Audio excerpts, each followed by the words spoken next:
Hello, everyone.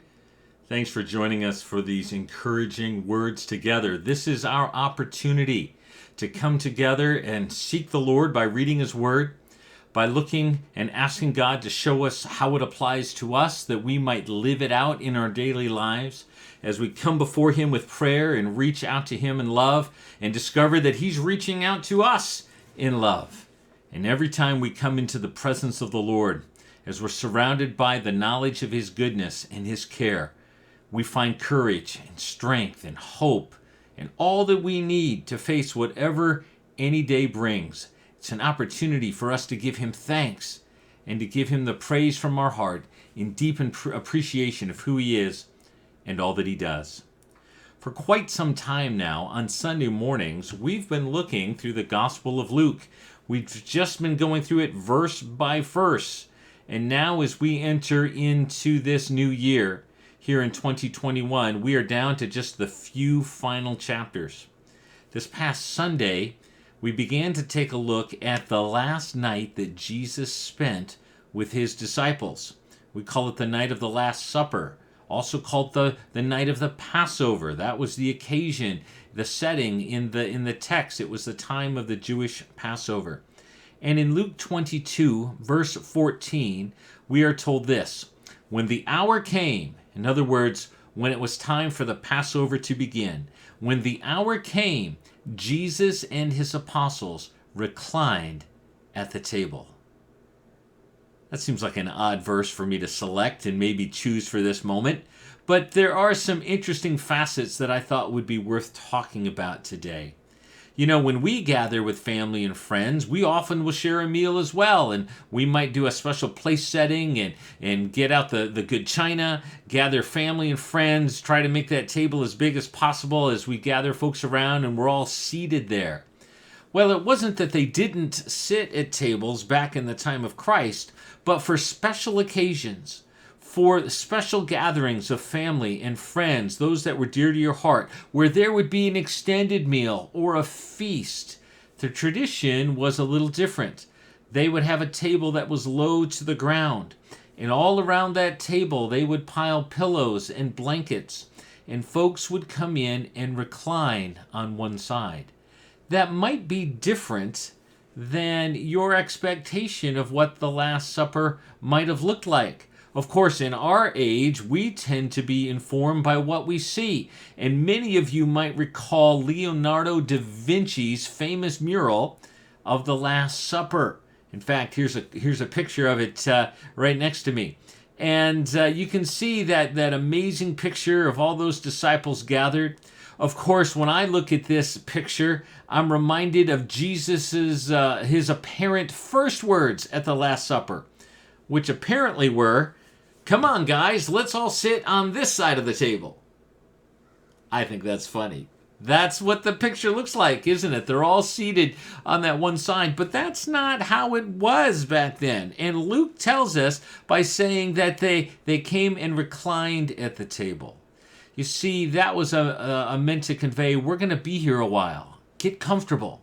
We're going to spend some time together in close proximity, sharing heart to heart, dealing with the deep emotional things of our lives together. Of course, that was very important to Jesus on that night because He knew He would be arrested before the night was over, that the next day He would give His life on the cross. Of course, the disciples don't understand that, but from Jesus' perspective, He wants this night to be special. It was already special because of the Passover, but Jesus was taking this occasion to make the most of it, to draw His disciples close to Him, that they might share heart to heart. He's telling them, come on guys, we're going to get comfortable here. We're going to spend some time here. Let's linger. Let's not be in a hurry. And let's open our hearts to one another. It gives us a bit of a principle even for right now. God loves each and every single one of us. And He's calling us to come and spend time with Him. What will that look like for you today? What will that look like for you this week? To recline with the Lord, to spend some time in his presence, to not be in a hurry, but to linger there, to listen for his voice, to meditate on his words, to offer him what's in our heart as we share our hopes, our dreams, our needs, our thanks and praise, and we give to the Lord all that's in us. He calls us to a place of deep relationship. Over that course of that night, those disciples were going to eat. They were going to find refreshing. They were going to drink and be renewed and find renewed hope and renewed strength to help them face all that yet lay before them, things they couldn't see yet. And as we spend time in the presence of the Lord, the same thing happens. He gives us a sense of renewal, ongoing strength. We find rest and refreshing as we take time to linger in his presence. That's my hope for us today.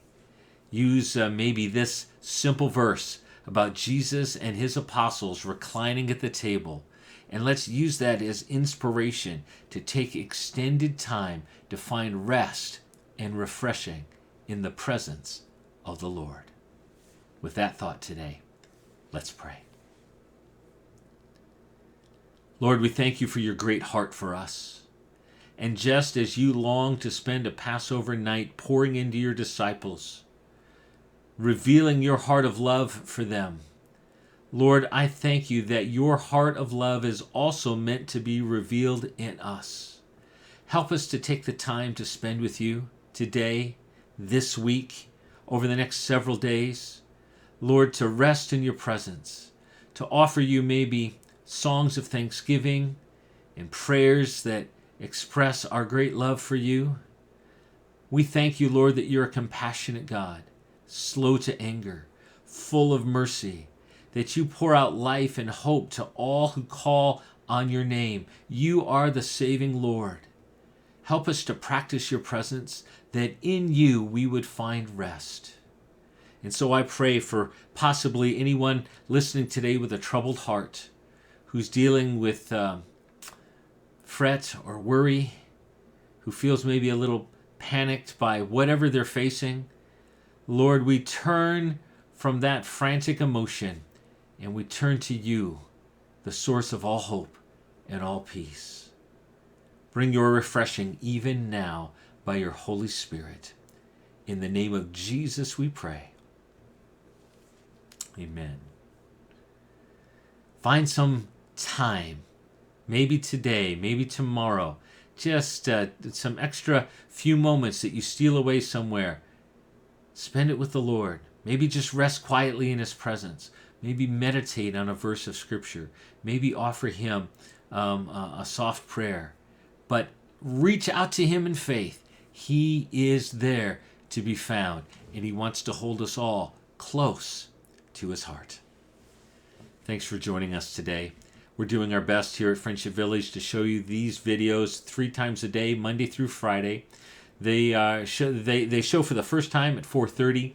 They're repeated 8 o'clock at night, and then once again at 8 o'clock the following morning. If you want to look back at some of the other videos, you can always find them on YouTube. Simply type in Encouraging Words with Burt Campbell on your search bar, on your smartphone, on your computer, whatever it is that you use to access the internet. You'll see all kinds of videos there right now. God bless you today. Find rest and hope in the Lord. We'll see you next time.